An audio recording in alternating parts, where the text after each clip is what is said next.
Welcome to Live Daf, your online Daf Yomi Shir. Shalom Aleichem, welcome back to today's Daf Yomi, Maseches Taanis Daf Chaf Aleph. We have another Daf of Agadata today. We start on the top line. Ilfa v'Rabbi Yechanan. Ilfa was actually greater than Rabbi Yechanan, that's why he is mentioned first. So Ilfa, together with Rabbi Yechanan, havu garsi ba'iraisa. They were totally immersed in learning Torah, and dechika luhu milsa. Things were financially very difficult for them. They were in dire straits. Dechika luhu milsa tuva. Amri, they figured, let's go do some parnasa to sustain ourselves. Nekub, let's get up v'nezel and go. V'ne'avid iska, and get involved in doing some business. U'nekayim b'nafshin, and fulfill with ourselves the pasuk Efes. Make sure there's no destitute amongst you. Rashi says, ensure that you're not an evyon. Support yourself. Make sure you don't get to that point. So they figured, we'll take some time off and make a parnas. Ozdus, they went and oisvu to say guda riya. So on the way to wherever they were going to do some parnasa, they sat down. Oisivu, they sat down to see underneath or near, beside guda riya, an unstable wall.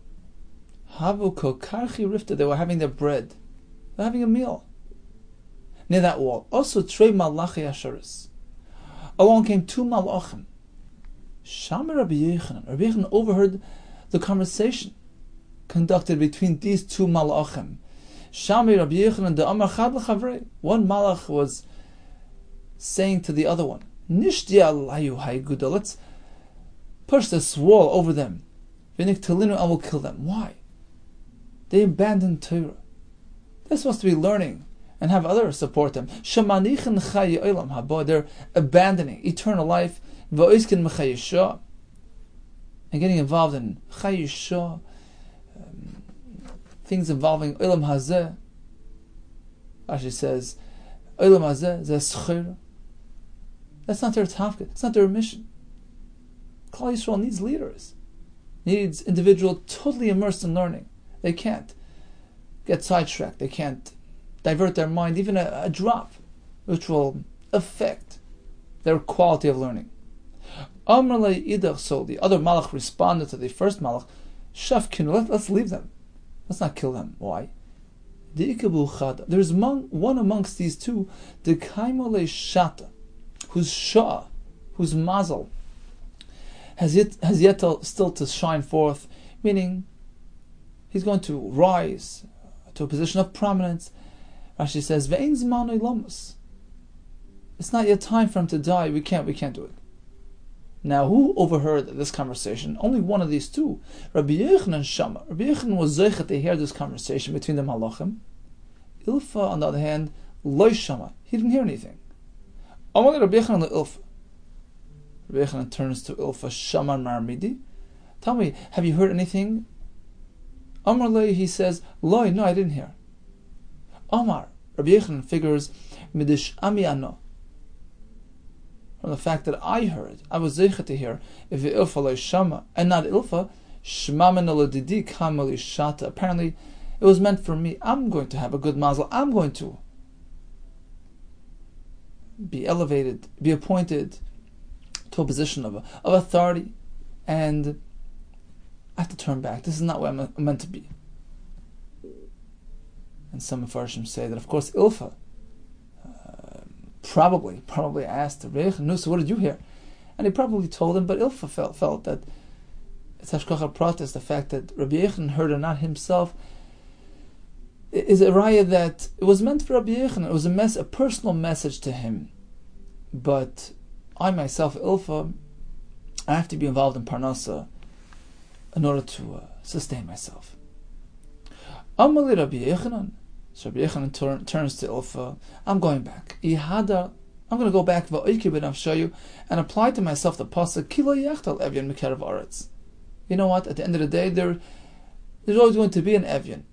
Lo Yachtal Evyan Mekerav Aretz. the Evian will not be completely removed from the Eretz. I'm willing to learn despite the hardship. I'm going to push a bit further, sacrifice a bit further for Torah.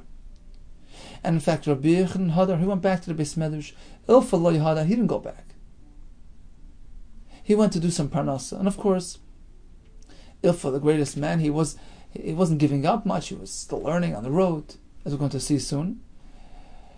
Now, Ad the Asa Ilfa, by the time Ilfa came back from his travels, Malach Rabbi Yehuda. In fact, Rabbi Yehuda was Malach. He was appointed as Reish HaYeshiva, lashon of Melech, of a leader. And Rashi brings, it's interesting that there was a minhag that they would be Megadel the Rosh Hashiva. That's what the Gemara calls it, Malach, because they would treat him like a king and they would give him a salary and wealth, just like a Kohen Gadol. The Gemara in Yuma says that the fellow Kohanim would elevate him, give him wealth to solidify and reinforce his position. So, at the end of the day, Rabbi Yehuda got what he needed due to his added Mesiras Nefesh and push and sacrifice for Torah. So the people turned to Ilfa. If you would have sat and learned as well, Rabbi Yehuda would not have been appointed. You would have been appointed. You were the greater one amongst the two. Or perhaps they meant both would have been appointed to Rosh Hashivas. So he felt bad. Ilfa felt bad. Azal Tala Nafshi. He went and he suspended himself from this beam on the ship on which the mast hangs. Biskaria de Svinta, this beam, this pole on the ship. So he suspends himself high up and he makes an announcement. Amar, and he says like this: I'd like anybody to come and challenge me. I want to prove that I haven't really lost any Torah just because I was traveling. And this was his mashal. He was suspending himself on this ship, showing, look, I traveled, I journeyed, I did schur, but don't think I wasn't learning. Don't think I abandoned Torah chas v'shalom. Come, test me. Is there anybody who can come ask me b'masnisa the Rabbi Yehuda regarding any halacha contained in a brisa composed by Rabbi Yehuda, who of course learned their Torah from Rabbi Yehuda Nasi, and chances are anything contained in a brisa is really sourced. Its concept is mentioned back in a Mishnah. So go, challenge me, present me with something found in a brisa, and if I can't show you the source of that halacha in a Mishnah, that's how fluent I am in the halachas. If I can't do that, Nefilna, I will fall miaskaria, the sfinta, from this pole, with tabana, into the water and drown. Of course, it was just an expression. He knew how to swim, he would have gotten out. But the point is, I'm taking on a challenge. Come see if I'm lacking anything in my knowledge. My Baba Zangazun tells me about her father, who was a salesman in Munkach in Hungary before the war, and he was a salesman for a German company. He used to travel the trains and the roads, and he was a great Talmud Chacham. He was one of the biggest in Munkach. It was known that it was him and the Heilige Minchas Elazar. And my father, Zangazun, tells me that he used to travel with a little suitcase, little case, containing Kol HaTorah Kula. He had a mini Shas, a mini Rambam, a mini Tanakh, and that's how he used to travel the trains, with a sefer like this. So, he was still a great man. That was his mission. He earned Parnasa, but he wasn't lacking anything in his knowledge, in his Torah. Ilfa as well says, look, this is out of necessity. I didn't abandon my Torah. Even while traveling on the Sfinta, I took my Torah with me. So Asa Saba, this older fellow, came along and took on the challenge. Tunnelly, he presents Ilfa with the following price, which says, Oy meritnu shekel v'nai b'Shabbos. Fellow's passing away, and he says, look, for my inheritance, for my money, I want you to allot a weekly allowance for my children. Give all my children 1 shekel, it's a half a selah, per week, per Shabbos. Really, typically, they need more. They need a selah per week. So what do we do? Do we follow his instructions or not? Noisn lahem sela. We give them a sela. What do you mean? He said a shekel. Well, as Rashi explains, he was just trying to be mezari as them, to motivate them to be thrifty, to be economical with their expenditures. That's why he said give them a shekel. But really, if they need more, we can give them more. But let's say he specifies, don't give them more than a shekel per week. In that case, he was very specific. Ein noisn lahem el shekel. We only give them a shekel. Furthermore,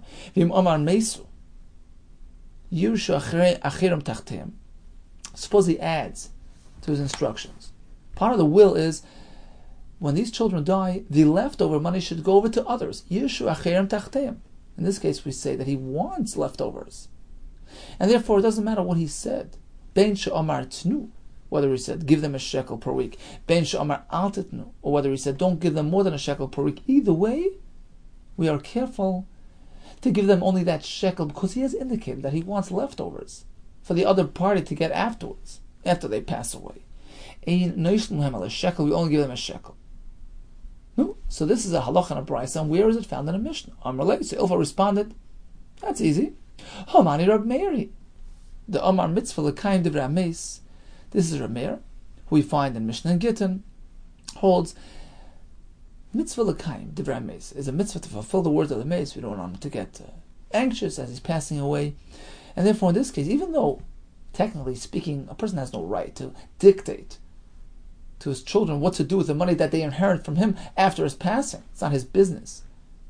But Rab Meir holds yes. Mitzvah l'kaim divrei ameis. Okay, so we had a story with Ilfa, it's Rabbi Yehuda, and the lesson of the story is, go the extra mile. Be Meiser Nefesh, and Hashem will deliver. Amru olaval Nochem ish Gamzu. Here comes another well-known story regarding Nochem ish Gamzu. The following was said about him. Shayazuma mishtei einav. He was blind on both eyes. Gidei mishtei yadav, missing both hands. Kitei mishtei raglav, missing both feet. V'chol gufay malei shchin, his entire body full of boils. V'yamutum bais ru'ua. Some take this out.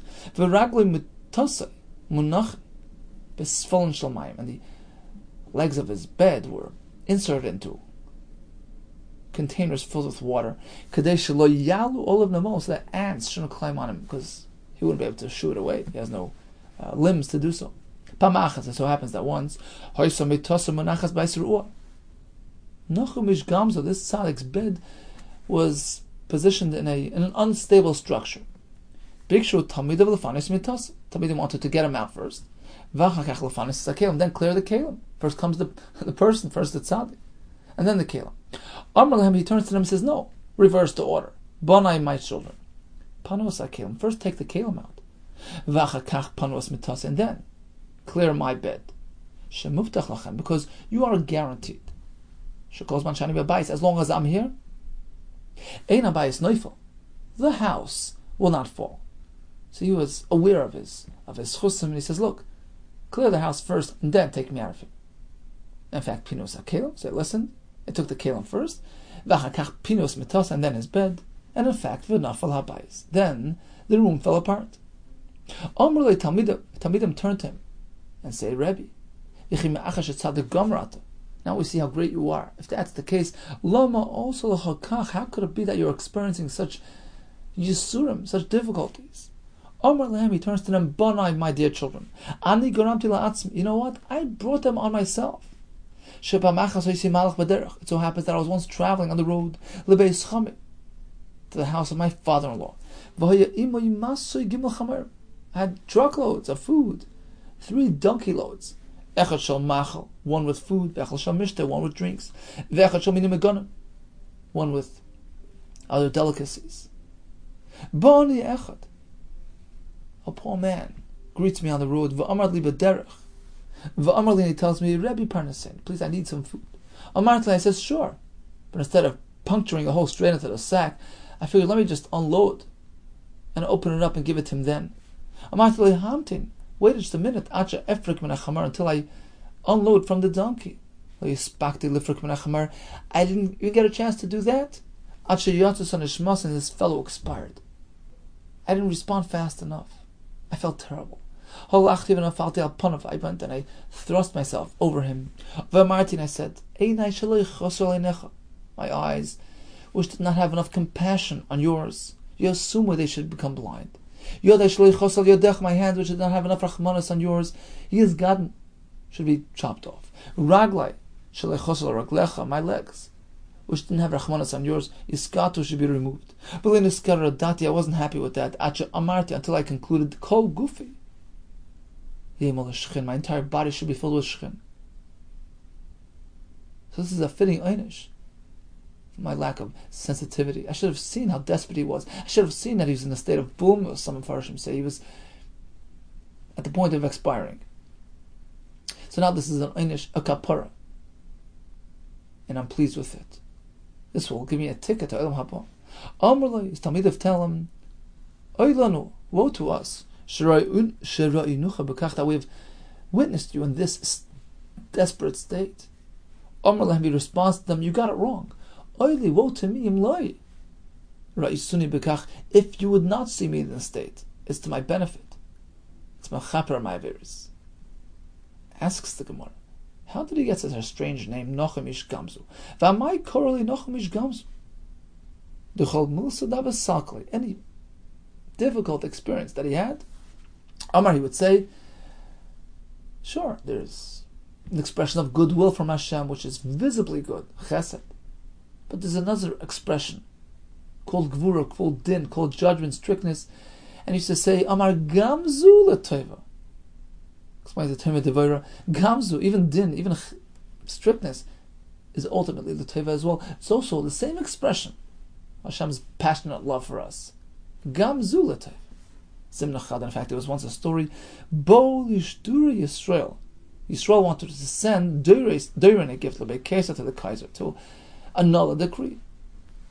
Amr, they figured, Man Yezel, who's going to be a fitting shliach to represent us? Yezel Nochem Ish Gamzu. Let's end it with Nochem. The Melumad ben Nisanu. He's somebody who was experienced with Nisan. We need somebody like that to take care of this for us.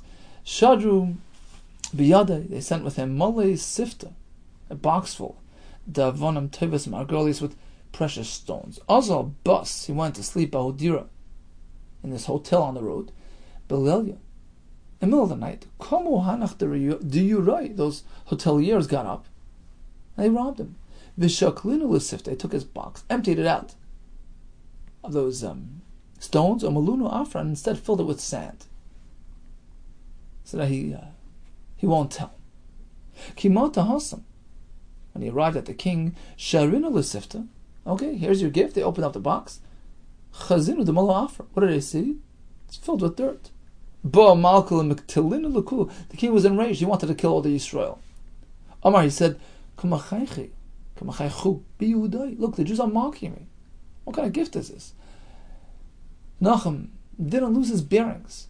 Do you imagine? The king, a gift representing the Jews, full of sand.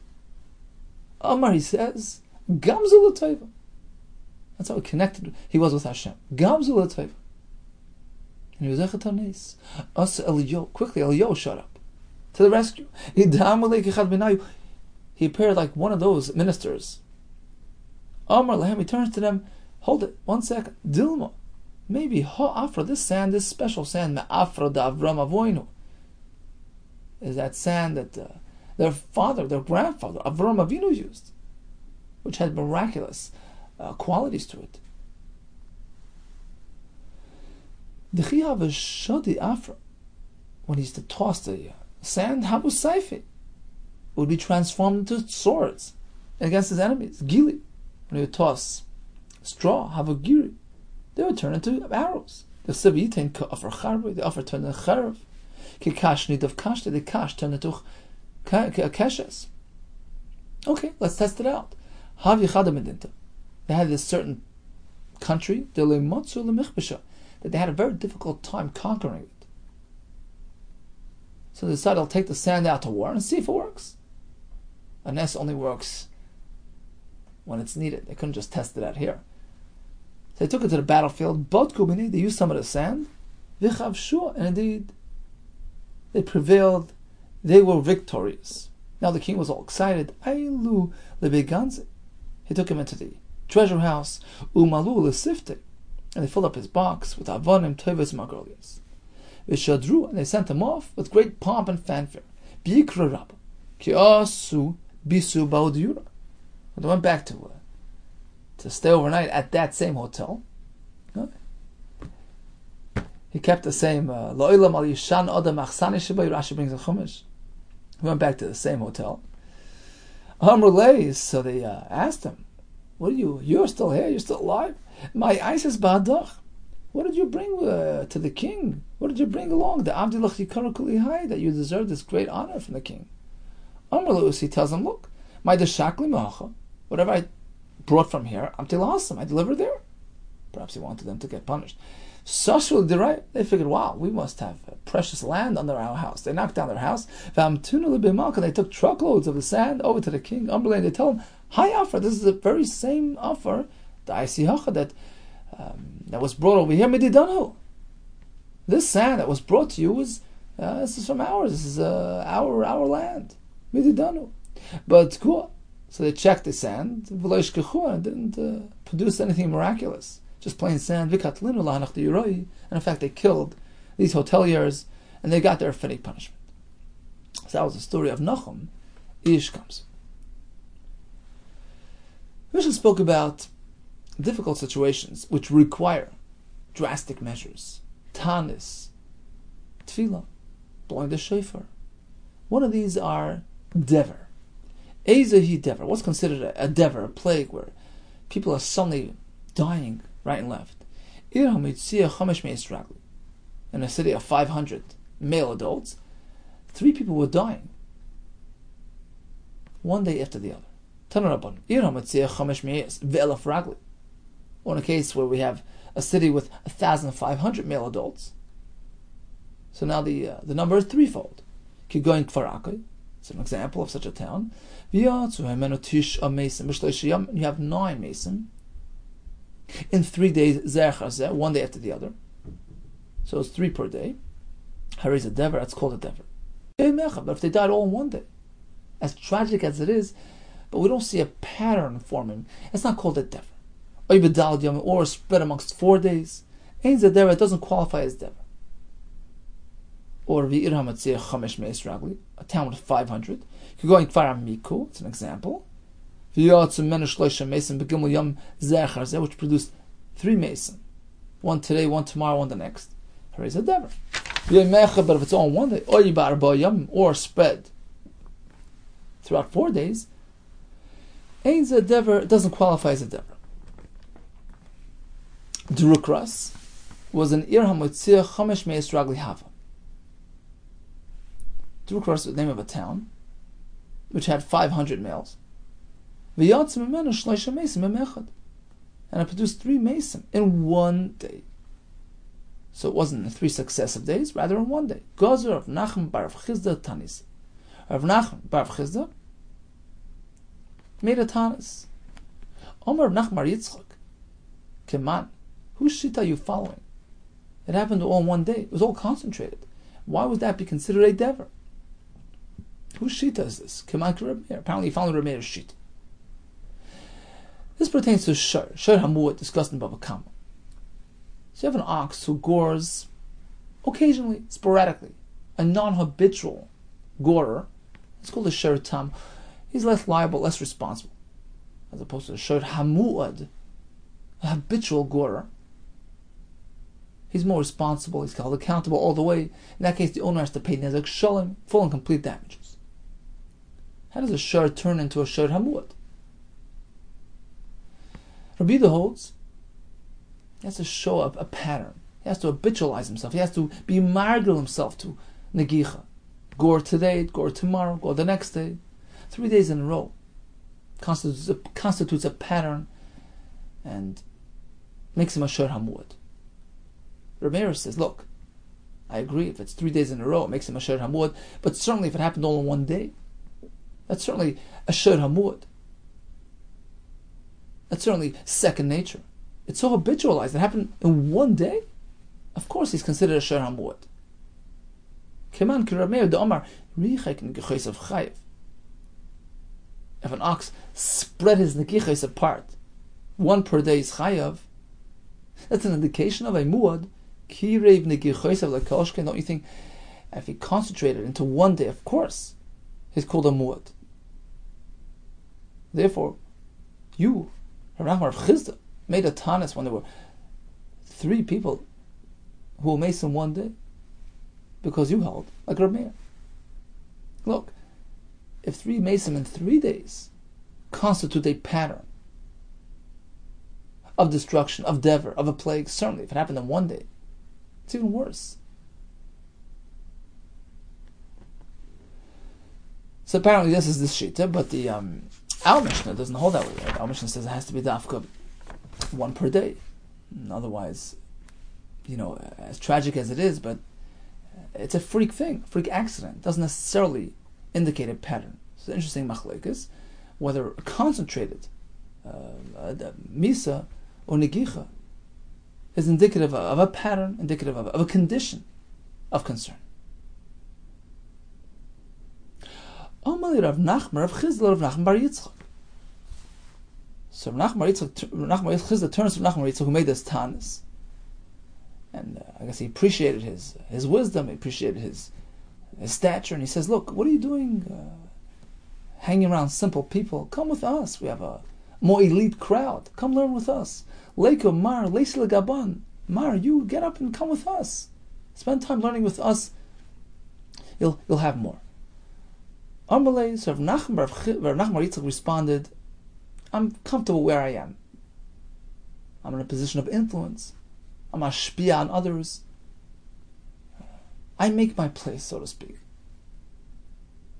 And coming over to your place doesn't necessarily mean I'm going to benefit from it." Amalei, he says, "Look, Tanina, I know a brisa which says like this: the mokim doesn't necessarily add honor to the person. It's not the place that makes the man; it's the man that makes the place. How do I know? Look at Har Sinai. We know Har Sinai had kedusha. Was it the mokim, the mountain? Absolutely not. Look, nowadays, is there any kedusha to Har Sinai? Of course not. It was the Shechina which rested on that mountain that gave it its prominence and kedusha. As long as the Shechina was there, Amra Torah says, keep away. All the animals should not pasture on the mountain. But it wasn't the mountain, it was the Shechina that was the cause of kedusha. In fact, Nistalka Shechina, as soon as the Shechina went away, Amra Torah, what did the Torah say? As soon as they blow that long blow with the shofar, as long as the Shechina leaves, Shechina is gone, the kedusha is gone. You can use the mountain. So I'll stay where I am. Over here I influence, I teach. And the man, that's what it's up to. The man, Adam, mechabed es mekayme. Same thing regarding the Mishkan in the Midbar. Shekol zman shunat, as long as the Mishkan was erect, Amra Torah says, Tmeim out. Vishalchu ben amachna kol tzurav chalzav. Huglu ha-pareches. Once they were getting ready to travel and the pareches was rolled up, that's it, no more kedusha. Hutru zav and vamitzuram l'kanas l'sham. All the zav and mitzuram can enter the area. So the makom doesn't have its own inherent value. That's not the source of kedusha. It's a shechina. It's a Torah. Amarle, so Rav Nachman bar Chisda says, okay, you're not coming here. If so, I'll go to you. He was seeking his camaraderie. He wanted to learn with him. You're not going to come here. You're in a position of leadership, of influence. You're staying there. I'll come join you. Amarle, so Rav Nachman bar Rav Yitzchak tells him, it's not fitting for you to come to me. Mutav, Yava Mana ben Pras. It's better that a Mana ben Pras. Mana is a full measure of 100 coins, and Pras is only a half of that. So Rashi learns that Mana is referring to himself, and Pras to his father. Wasn't so chashiv. So makes more sense that I, who is a Mana ben Pras. And Rashi says, because you see, it was Rav Nachman bar Yitzchak. Rav Nachman, and his father was only Yitzchak. He didn't have smicha, so he was called a pras. He didn't have the same chashivas. So I, who am a Mana ben Pras, should be coming Eitzel Mana ben Mana, should go over to you, Rav Nachman bar Rav Chizda, Rav Nachman Rav Chizda, both were Chashav, both were Talmid Chacham of high stature. I should come over to you, as opposed to you coming to me. Val Yaveh Mana ben Mana, as opposed to Mana ben Mana, it's you, Rav Nachman Rav Chizda, to travel over to me, Eitzel Mana ben Pras, who's only a Mana, the son of a Pras. And some ask on Rashi, how can you say that Rav Nachman bar Yitzchak was sort of degrading his father, calling him only a Pras? Some actually learn a different pshat in the Gemara. Ben Mana or Ben Pras is referring to a level of wealth, which adds prominence to a person, and apparently both were wealthy. Rav Chizda, both Rav Nachmans were wealthy.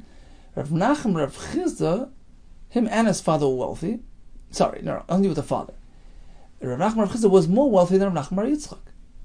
And therefore Rav Nachman bar Yitzchak tells him, better that a Mana Ben Pras, I'm a Mana, but only Ben Pras, whether it's I'm not as wealthy as you, or maybe my father's not as wealthy, should go over to you, who has wealth going along the entire family. In any case, the point was, you stay where you are, I'll stay where I am. Besura havus deverta. In the town of Surah, they were experiencing a dever, a plague. However, B'Shivavus, said the Rav, in the neighborhood of Rav, havus deverta, there was no plague. Savru Mina. So the people observing this unusual phenomenon figured, Misham Zchus the Rav the Nafish. This must be because of Rav's Zchus, his great Zchusim that are protecting his neighborhood from Dever. Is Chazlu Bechelma. Then they experienced a dream. They were shown from heaven a following message. It has nothing to do with Rav. Rav the Nafisha Zchuse. Tuva. Rav, who has so much Zchusim, so this type of little thing, Zutra Leila Rav, is small change for him. He has much greater Zchusim than just protecting his local neighborhood. Some explain the Gemara means his Chus would protect the entire city, not just his neighborhood. But apparently, there must have been a reason why his city was not Zeicha to attain his protection. Perhaps they weren't respecting him properly, or whatever reason there was there. So this has nothing to do with his Chusim. This is a small change for him. The reason why the neighbor is protected is because of something else, because of somebody else. Ella rather Meshuma Ugaber, because of that particular person who's involved in a mitzvah. And because of that, there is no dever in that area of the city. However, the shayil, he would loan out more of his villa, pick, and his shovel, likvura, so people can bury others. And as Rashi says, this was midah keneged midah, fitting response to his midah. His midah was the fact that it was safe from death. There's another story, Bedrukras, the city that we mentioned earlier. In that town, Havas Lekta, it was a raging fire. But in the neighborhood where Rav Huna lived, there was no fire. Some people figured the Rav Huna the Nafish, that this neighborhood was spared because of Rav Huna's chus. Is Chazlu Bechelma? Well, it was shown from heaven the following vision, the following message in their dream. Hi Zutra Leila Rav Huna. This is a small change for Rav Huna. This is not because of him. We don't need Rav Huna for this. Ela Mishmahi Itza. Rather, it's because of this particular woman, the Machamav's Tanur, who heats up her oven. Umishayli, the Shavusa, when she's done using her oven, she keeps it hot and warm so that her neighbors can use it and spare themselves the extra expenses. So again, Midah connected Midah, says Rashi. She was doing a mitzvah with fire. They were being spared from the fire as well. There was a story about one of the earlier Belzer Rebbes that he wasn't the most charismatic person, and they hired him as the Rav in the town, and they weren't sure whether he's going to be successful. They gave him a 5-year trial period. And he took to learning seriously, went to at his corner, he sat and he learned Yomim V'Layla, Torah V'Avoda. But he wasn't the most active, charismatic leader that some would have expected. After the 5 years were up, some members of the community told him, look, with all due respect, it's not what we had in mind. We wanted somebody that's really going to inspire, it's going to reach out. So the Rav tells him, look, I can't argue with the facts. I am what I am. But let me ask you a question. In the last 5 years, is there any fire in this town? Go ask the fire brigade. Any fires in the town? No. Go ask the police. Were there any robberies in the town? No. He says, look, we know that Torah Lishma, a person that's a tzaddik, he's mashpia, he protects. He offers hagana to his surroundings. And, that's all I can say. And they rehired him. Says the Gemara, Amalei Rav Yehuda. They came running to Rabbi Yehuda and they told him, also come see, look, some grasshoppers showed up. Gaza Tanisa. He made a Taanis. Amalei, they told him, wow, 1 second, what's the rush? Like Kamav Sidon, they're not eating any crops. They're just here for a visit. We don't see them doing any damage. Amalei tells him, Zavda. Aisu Bahadayu.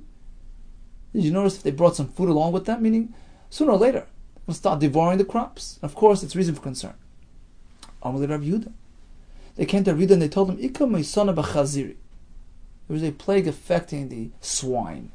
Because of Taanis, he made a fast day. Why? Name a Kasav Rav Yehuda. Do you mean Rav Yehuda holds Maka Mishulachas, when there's a Maka striking, Bibin Echad, striking one type, one variety, like the Chazirim, Mishulachas B'Kol Aminim, is considered something which is endangering all the other types. That's why he was concerned when the Chazirim were afflicted by this Maka.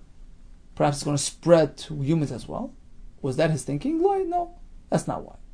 There was a special resemblance, a connection between Chazirim and human beings. Shani Chaziri, the Damin Me'ayu Lebnei Inch, the Me'ayin, the innards, the intestines of the Chazirim, are very similar in nature to people rather than animals, and therefore, if they were struck, perhaps this is a message of warning from Hashem. Correct your ways. It's interesting that Taanis brings a shaila. The Ritva also discusses this. Let's say there was a tzara afflicting non-Jews. Do Yisraelim have to worry about it? So Taanis brings 100%, because just as the condition that was affecting the Chazirim was reason for concern regarding Adam, certainly things which affect Nachrim can quickly spill over to Yisrael because they're so similar, of course. The Ritva, interesting, brings a svara that disagrees. He says, look, Goyim and Yidden, two different species, so to speak. And therefore, even if something's affecting the Nachrim, it has no bearing on the Yisraelim. You know, the Sarim, the ministers in Shemayim who administer the Nachrim, no connection to Yisrael. It's a different thing. And therefore, according to that approach, there's no reason to worry when something affects the Nachrim and not the Yisraelim. Amalei Shmuel, they came to tell Shmuel, Ika Meisana B'Chizoi. In the town of Chizoi, there's a plague rampant. Gaza Tanisa, so he made a Taanis. Amalei, they tell him, what do you mean? Chizoi is far away. V'amarachak. It's so far from here. Why are we concerned about it spreading? Amar, he says, look, it's far but not far enough. Leka ma'abra, there's nothing crossing in between. There's no rivers. It can spread very easily. Leka ma'abra ha'cha de pasikle, it's coming in between us. Amalei Rav Nachman, they came to tell Rav Nachman, Ika Moisana bar Yisrael, there's a plague affecting people in Eretz Yisrael, Gaza Tanisa. He made a fast day because of the dever happening in Eretz Yisrael. So he made a fast day in Bavel. Amar, he said, if the mistress is suffering, Eretz Yisrael is the mistress. Eretz Yisrael was created first. We had this earlier in the Masechta. It rains there first. That's the Gvira, in contrast to Bavel, which is just like a maidservant to Eretz Yisrael. And Gvira, if the Gvira is suffering, Shivcha leKolshkin, certainly the maidservant. If Eretz Yisrael is suffering, we have to be concerned as well. It might spill over to us. Says the Gemara, Tama the Gvira Shivcha. Apparently, it's only because of this analogy of the Gvir and the Shifcha. Shifcha v'Shifcha loy. But suppose we have two cities in Bavel itself, both considered like Shifcha, relative to each other. So if one city is affected, the other one doesn't have to worry. Va'amra l'Shmuel, but didn't they tell Shmuel, Ika Meisana b'Chizoi? There's a Meisana happening b'Chizoi, a town of Bavel. Gaza Tanisa. He made a fast day where? Shmuel, of course, lived in Arda, a different town of Bavel. Both cities were in Bavel. Why? Why is he concerned? Shani Hassam. The difference there is, given the Ika Shai Rasa, because they were travelers going from one town to the other, Delvuye Va'asya Ba'adei, the sickness, the germs, can accompany and come along with those travelers. So you never know. You have to be concerned. The Gemara will conclude the story with Abba Umna. Abba, that was his name, Umna, who was a bloodletter. That was his profession. And he was a man of such great stature due to his chesed and great deeds. Hava Osale, he would receive a message, Shlama, a greeting of Shalom, Mimasifta Derakia, from the yeshiva in Shemayim. Kol Yom, on a daily basis, a daily greeting. That was Abba Umna. Ula Abaya, as opposed to Abaya, who got a greeting but only once a week. Kol Mal Yom de Shabbat, every Erev Shabbos. L'Rava, Kol Mal Yom de Kippur. Rava got his greeting once a year, Erev Yom Kippur. So Abba Umna, daily, Abaya weekly, Rava yearly. Have a kachosha dieted Abaya. Mishum da Abba Umna. Abaya felt bad. How come he's not measuring up to Abba Umna? He's only getting greeted once a week, rather than once a day. Amrulay, they told him, you can't measure up. His deeds are so great. Abba Umna's, and that's why he deserves a daily greeting. So although in Torah, it seemed that Abaya was certainly greater, but in a certain extent, in Schusim and Maasim, he has something that surpasses everybody. Umay have a uvde, da Abba Umna. And indeed, what did he do?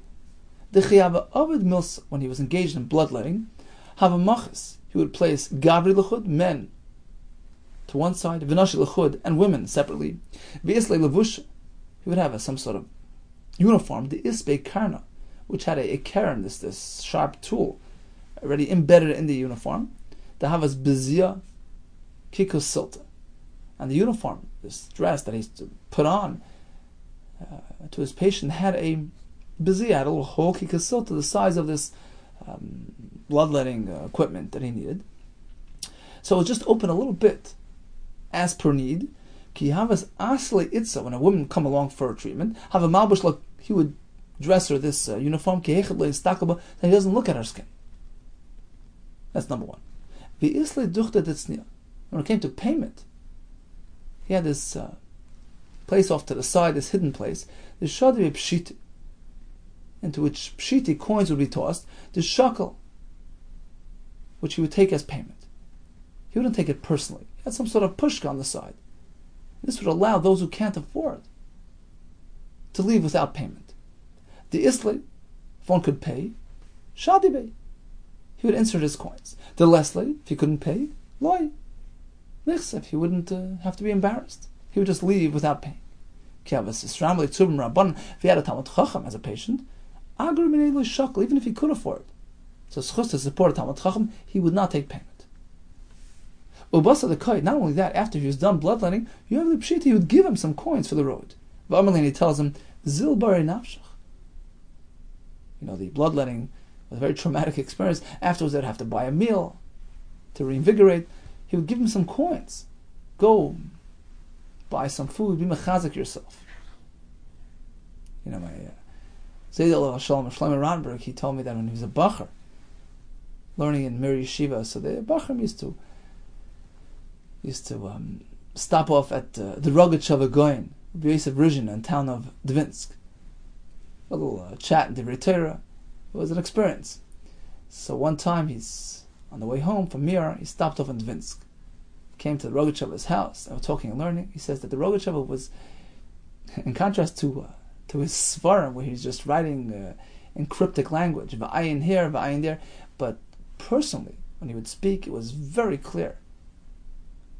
Very, very clear. Step by step. In a way that he could really understand him. In any case, they were learning and they were done. So my Zayda got up to leave. And the Rogatchover asks him, where are you going? He's taking a train. So the Rogatchover says, 1 second, you have what to eat?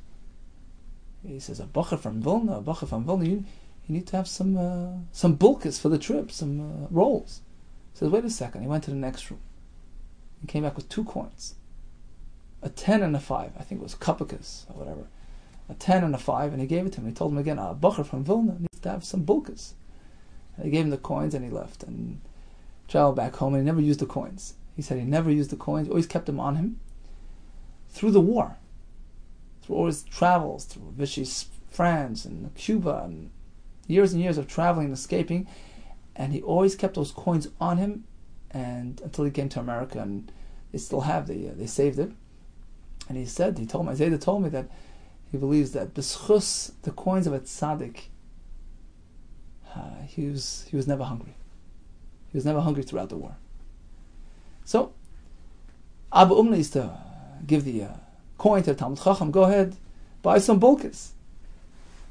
It so happens that one day, Shadar Abai Zuga de Rabban L'Mudik.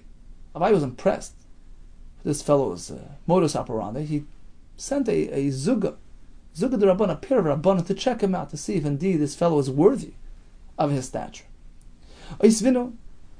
So these two Chachamim went into his house. Svinu Abu Umna sat him down. V'achlinu mashkinu, gave him to eat and drink. Machlahu, and he put them to sleep. But bis tarki, Rashi says tachshite tzemer, some sort of elegant linen, woolen linen or whatever. Belalia, that night. Machlu bistarki belalia. So that night he put them to sleep on these bistarki, and these elegant this tachshite tzemer. L'tzafra, the next morning, karachinu, the Rabbanon folded up the linen, v'shaklinu, and took it along with them. V'kam of an avkul l'shuk, and they went out to the market. They took along the linen. V'ashkichinu, and Abba Umna meets the Chachamim in the marketplace, holding his linen. Now the Mfarshim explained that the Talmidim figured, rightfully so, that Abba Umna, as generous as he was, especially to the Talmidei Chachamim, would be certainly more than happy that they took it along with them, so they can have it and they can use it. So they took it along with them, and they meet him in the marketplace. Amru leili shaymimar heichi shabu. Can you give us a quick guesstimate? How much these things are worth? Amr lahus, he tells him, Hachiv havi, I think it was worth this and this much. Amr, they asked him, V'du mushav, well, maybe you're underestimating. They were sort of offering to sell it to him. Maybe they're worth more. Amalus, he tells him, look, I'll tell you the truth. This is how much I paid when I bought these things. Some learn that, Yavitz learns, he didn't actually recognize them as his. He figured there was something similar to what he had, and he figured this is pretty much what it's worth. This is how much I paid for things which are similar to this. Amalei, indeed, they turn to him and they say, Nidachnu. Well, guess what? It happens to be yours. We took it from you. Take it back. Amrulais, they said, listen, we have one question to ask. Matusimnach, please. When you saw us and you heard we were offering to sell to you, what were you thinking? What were you suspecting that we were up to? Amr Lahus, he tells him, look, I figured Pidyon Shvuim Iklalul Rabban. I'm assuming that you have a mitzvah, Pidyon Shvuim, you have to redeem a captured person, you need money. You're embarrassed to tell me outright that you want to collect money. So therefore, we did this little trick. You took the linen and you tried to sell it to me instead of taking money outright. They tell him, look, that's very nice, but we don't really need it. We're just trying to test you. See, Abaye sent him to test test his generosity. Here, take it back. Here, take it back. He tells him, absolutely not. From that very moment when I noticed that it was mine, I diverted it from my mind, meaning I was Mesiach Das, I gave up on it. I committed it to tzedakah, and that's the halacha. When a person commits, even non-verbal commitment to tzedakah, it's meant to be kept. Here, keep it. Use it in good health. So here we see how generous he was, how ehrlich he was. And that explained why he got a daily greeting from Shemayim. And we spoke about Rava, who had an annual greeting, Erev Yom Kippur. So Abba Umna was in a league of his own. But Rava felt bad that he wasn't equated with Abaye, who got a weekly greeting. He only got once a year. So from Shemaim, they told him, look, Mistayach, it's enough for you. Duka Magnus, Akula Karcha. In your schus, you're protecting the entire city. Some Farshim explained that's why he got a greeting Erev Yom Kippur before the Gemar Yom Hadin to show. This was a message to Rava. You're protecting your entire city. He lived in Mechayza. You're protecting Mechayza from harsh judgment. So, that's a compliment. So we started today with the story with Ilfa and Rabbi Yechanan. We had Nachamish Gamzu. We discussed the definition of Dever, how a tzaddik protects his town. We had the story with Abba Umna, got a daily greeting, Abaye a weekly greeting, and Rava once a year. All the best to you and much, much hatzlacha.